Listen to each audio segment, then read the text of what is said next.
Let's stick with the subject of space because we've got shiny objects out there too. Today we're being told that Elon Musk has launched one of his fellow billionaires into orbit. It's not quite as far as Mars, where he intends to send Nicolas Maduro, but apparently it's very, very far away, and it is very exciting. This is Wired.com. Billionaire finally launches on first private spacewalk mission.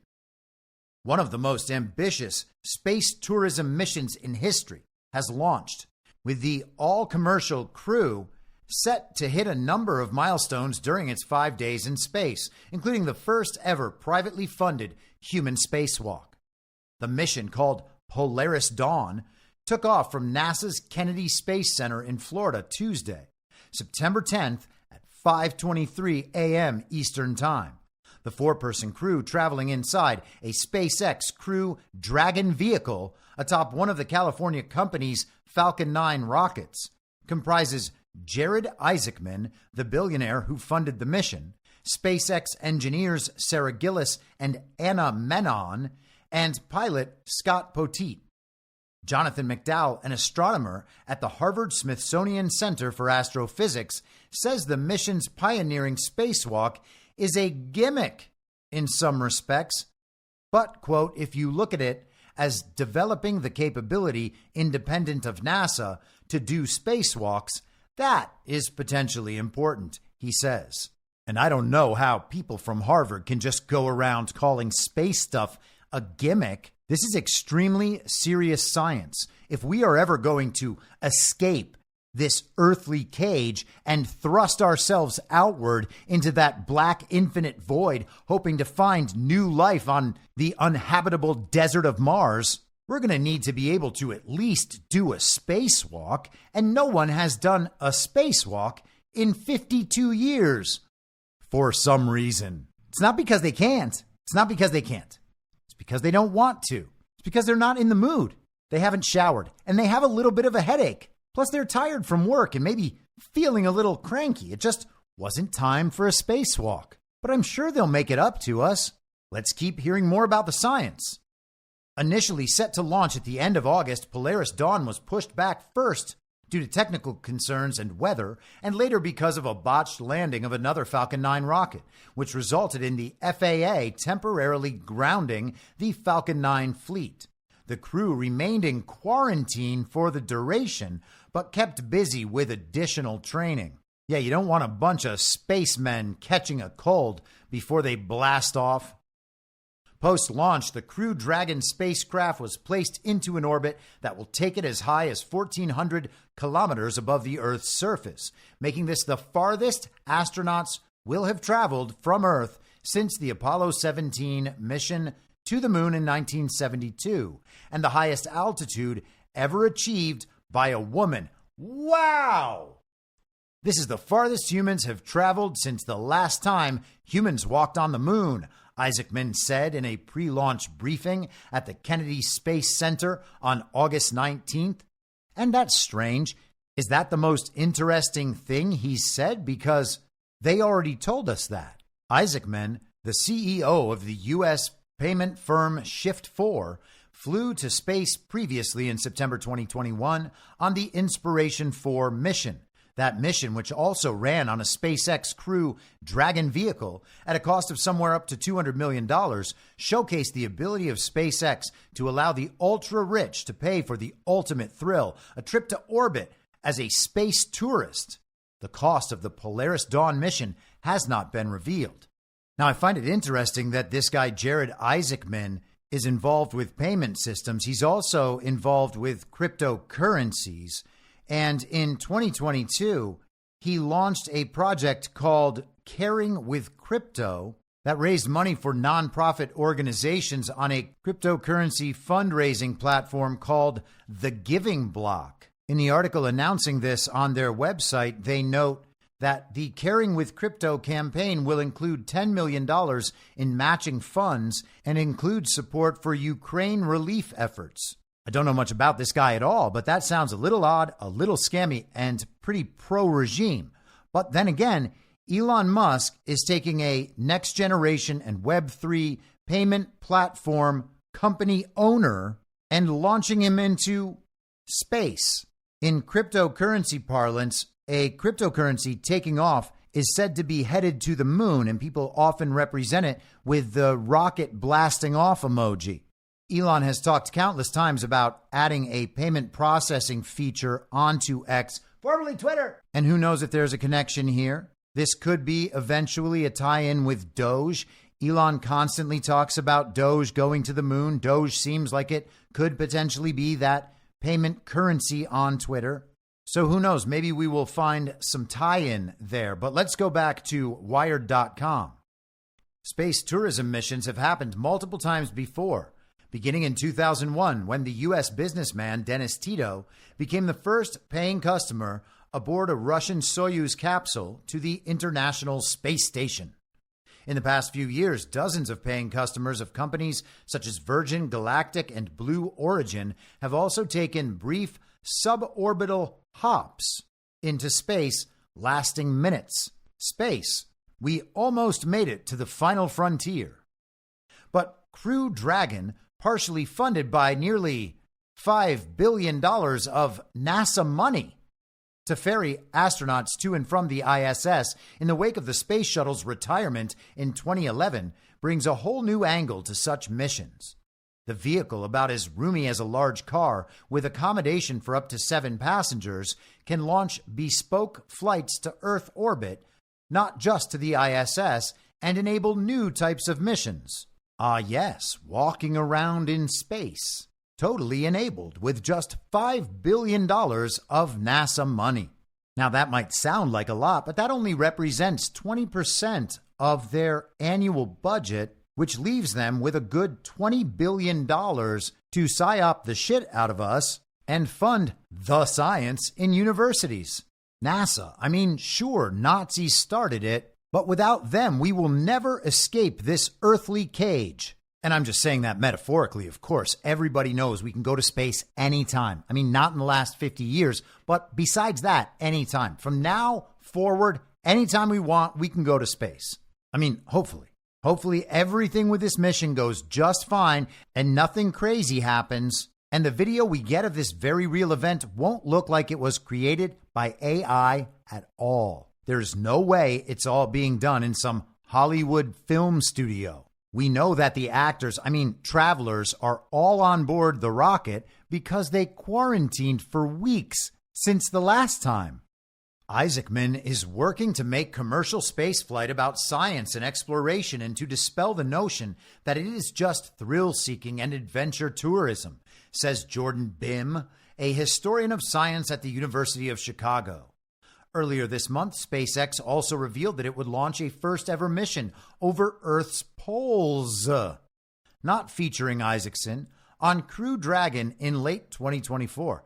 Man, I can't wait to see them go over the South Pole. It would be pretty cool to see them go over the North Pole as well. I wonder if we'll get any actual video of that. Oh, we won't? Ah, darn. Well, at least NASA will be able to provide imagery of our special blue ball.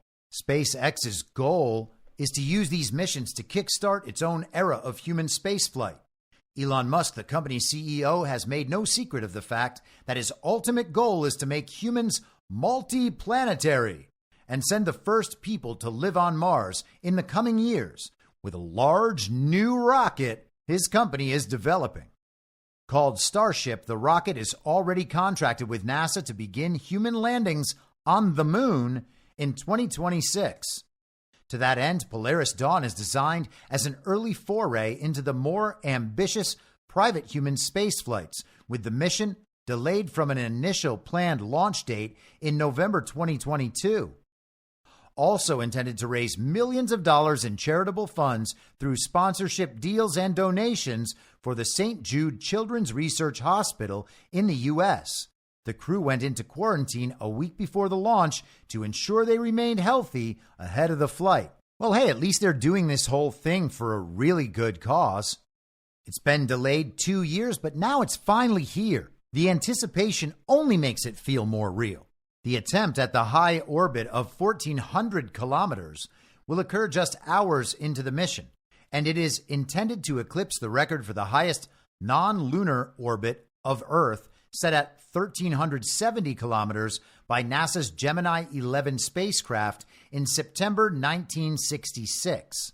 So except for the times that we totally, absolutely, definitely went to the moon, this will be the highest space flight ever, even higher than the one that set the record 58 years ago. Technology advanced at unheard of speeds over the course of that 60 years, except when it comes to launching ourselves into that black infinite void, finally escaping this earthly cage and finding our true hope and inspiration somewhere in the nothingness as we hurl ourselves toward that desert wasteland millions of miles away, where we can finally live our best lives, once and for all, escaping the impacts of climate change and landing on a planet whose climate we will absolutely have to change in order to live anything approaching some kind of normal earthbound life. But hey, the simulated Mars landscapes that they film in the deserts of Arizona and New Mexico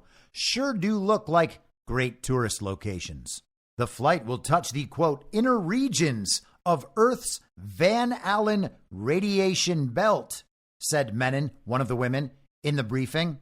And gotta tell you, that chick sounds a little aggressive. We already made it clear that it wasn't that we couldn't go to space. It's that we don't want to right now. It's been a long day at work. I've had a headache. I think maybe I'm even coming down with a sore throat. I can feel a tickle in the back somewhere. You don't want that. You just don't want that. It's not that I can't go to space. It's just that, I don't feel like maybe it's the right time. I'm just kind of not in the mood. And then she just goes around touching the inner regions of Earth's Van Allen belt. Desperate much? The peak of the spacecraft's orbit will then be lowered to 700 kilometers. On the second day in space, the crew will prepare for the spacewalk, which will include readying their sleek new extravehicular activity suits designed by SpaceX. On the third day, the spacewalk will be attempted. Although not confirmed, Isaacman and Gillis are believed to be the two crew members who will actually leave the spacecraft's hatch and enter space. However, the entire spacecraft will need to be depressurized, and the whole crew will be suited, with a pre-breathe protocol needed to remove nitrogen from the astronauts' bodies to reduce the risk of decompression sickness, Gillis said in the briefing, noting that the crew had spent 2 days at NASA's Johnson Space Center in Houston to prepare for the process. Man, you can learn that in 2 days? I didn't even know that was a thing. We've been watching Hollywood space movies for 50 plus years, and I've never seen anything about this pre-breathe protocol. But hey, I guess I believe them. They were training to do it for 2 days, and I can't prove that's not what they were doing. Separately, the team have also trained for thousands of hours for the mission, including in simulators, have completed physical training, and have worn the suits for more than 100 hours on the ground. No way. Isaacman and Gillis will not detach from the spacecraft and float freely in space. However, they will fully exit the craft using a series of rails dubbed Skywalker. Oh, man. Installed at the hatch, while remaining attached to the vehicle with a 12-foot-long tether. The duo will remain in contact with Crew Dragon, but will have a hands-free demonstration where only their feet are touching, said Isaacman. Leroy Chow, a former NASA astronaut who performed 6 spacewalks, says the duo can expect to see a spectacular view of Earth and the horizon that is immensely better than looking through the spacecraft's window, along with a flood of emotions. When I've been outside on every one of my spacewalks, I have this heightened sense of what I'm doing, he says. I'm hyper aware of every single thing. He notes that safety will be paramount for the spacewalkers. My advice would be to triple check everything, go slow, and enjoy it, he says. You want to make sure your tether's attached. Getting flung out into space is every spacewalker's worst nightmare. That's the secret fear of all spacewalkers, whether we admit it or not. Now, hopefully, we will not see any billionaires Or that lady who's trying to grab the inner regions of Earth's Van Allen belt, fly off into space. Nobody wants to see that. I want to see them be moved safely from their quarantine to wherever they intend to pretend they have landed. Like a magic trick where the magician makes his pretty assistant disappear and then reappear in the upper deck in the back of the theater. How did she do it? Back to Wired. The spacewalk, which will be live streamed to Earth on X, is expected to last about 2 hours. A number of scientific experiments will also be conducted during the mission, including tests on how humans react to short-duration space flights like this, as opposed to months-long stays on the ISS, such as that of the 2 NASA astronauts who found their 8-day trip on Boeing's Starliner become an 8-month stay due to problems with the spacecraft. Yes, we are actually doing Gilligan's Island in space on television this year. The mission will end on its 5th day by splashing down off the coast of Florida in the Atlantic Ocean or the Gulf of Mexico, where it will be picked up by a ship with the crew returned to land. And there is absolutely no way that crew will already be on the ship when the ship goes to pick the crew up.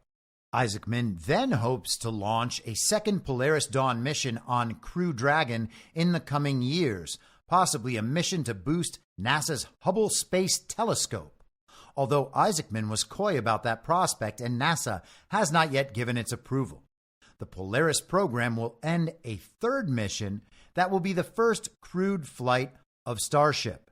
If Isaacman and Musk get their way, that may well be the start of an even more ambitious era of human spaceflight where it is not just billionaires clinging to the sides of spacecraft. There's going to be an armada of starships arriving on Mars at some point in the future, Isaacman said in the briefing, and people are going to have to be able to get out and walk around. Imagine traveling all the way to Mars and then being stuck on the rocket like, oh man, now we got to go back. Oh wait, we can't go back because we don't have the space station here on Mars required to launch us back? Well, then I guess we're stuck here. Thank goodness we have this armada.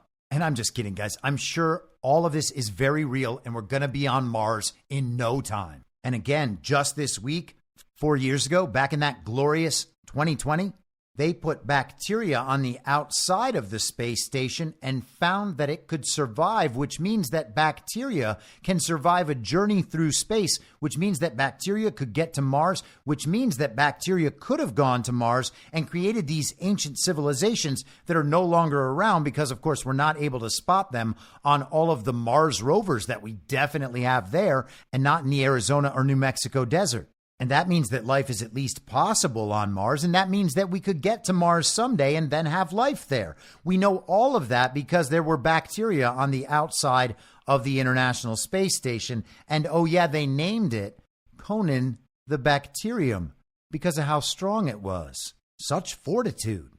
So apparently they're going to attempt this on Thursday. Tomorrow, remember, the itinerary says they're going to be preparing for the spacewalk, which includes readying their sleek new extravehicular activity suits designed by SpaceX. On Thursday, though, they're going outside, and oh, will the world be watching. No one has gone for the inner regions of Earth's Van Allen belt in 50 years, so they're a little out of practice. It's hard not to get too excited about a mission like this, but hopefully they can restrain themselves. Otherwise, it'll be over before it even happens.